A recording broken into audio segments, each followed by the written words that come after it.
We know that elections are supposed to be a way of giving credibility to a regime. And that's clearly what the Myanmar military and the SAC is trying to do.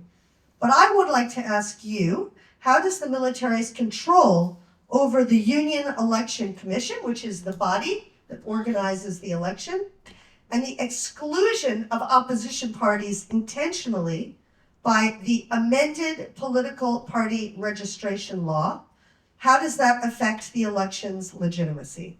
Who would like to take that one on?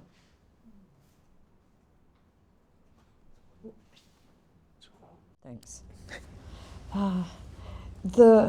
Firstly, I mean, it seems nonsensical to talk about the military, particularly Aung Hlaing, who heads them up, to be saying he's running an election, because it's just nonsense in itself. But to sort of dig deeper, the machinery of government that he has, which is the Union Election Commission, is a creature of him handpicking. They will do his bidding only. That's what they've done. The amended political parties registration law actually is not to be inclusive, which is what political parties registration laws, if you have them, should be. It's to exclude. That's what it's done. And yes, there are some so-called political parties who are aligned with them and who will stand in the election, but they're not really what we would consider to be a fully fledged political party. And the military in Myanmar does everything it can to affect legitimacy. And it does it at every turn, and this is a continuation of their modus operandi. I mean, if we had an hour, I could do a lecture on the election history, which I'm very familiar with, but just to answer it, it is about control, and the word sham is very much Burmese, and sometimes it doesn't quite translate what it really means in English. You know, I know in English we know the word sham, but I know the deep feeling it means for Burmese, but we need to say it in other ways and analyse it in other ways what it is. And it is just, it's to, the Myanmar military have never been able to achieve legitimacy through elections, through hearts, through minds, and they'll continue to do what they can to try and cling to power. Chris? Yeah. Just quickly, Mingalava. Myanmar culture has a very rich tradition of puppet theatre.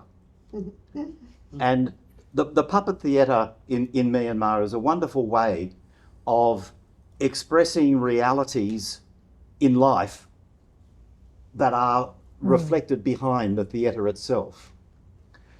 And the election needs to be seen as an exercise in puppet shows.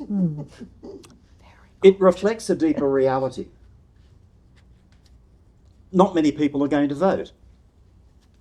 And the first reality that it will show is that Myanmar military does not control the majority of the country, even if it controls the cities.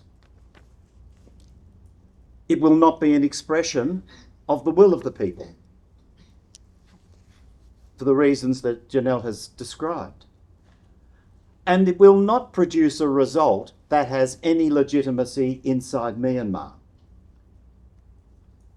The puppet show is always staged for the audience. And the audience for this puppet show is not the people of Myanmar, but international. It's an attempt by the military through this performance to build international credibility. And there are some countries that will latch on to this as a means of solving their problem of how to justify dealing with the military. And so the danger of this puppet show is that for those of us who are watching it with knowledge, we will see what the theatre represents. But for countries like Thailand and China and Vietnam and Laos, and possibly the United States, they may not see that this is a puppet show. Or rather, they will see it but not care. And they will use it as an excuse. And so our efforts as people outside Myanmar in relation to the puppet show is to expose it for what it is, so that those who want to use it as an excuse are not able to do so, because the puppetry will be exposed. But it's outside Myanmar that this is important, not inside. Myanmar people know better. It's outside Myanmar, and so this is where all of us are important, because we're the ones who can speak to those outside Myanmar. Sean? Just to back up the idea that this is a search for legitimacy, and it's also a situation where the regime is in absolutely desperate straits, as explained by Susan and others about their control of the country. But economically, they're in particularly desperate straits.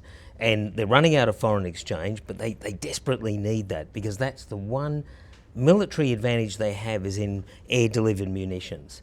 But Myanmar's industrial base has been so neglected over decades and undeveloped, etc., that the country can't produce that sort of weaponry. They've got to buy it. They've got to buy it from Russia. They've got to buy it from China. But they need foreign exchange for that. But to get foreign exchange, they need to be, in a sense, a legitimate actor, because they're surrounded at the moment by sanctions and all sorts of other devices. They're spending way beyond the country's capacity.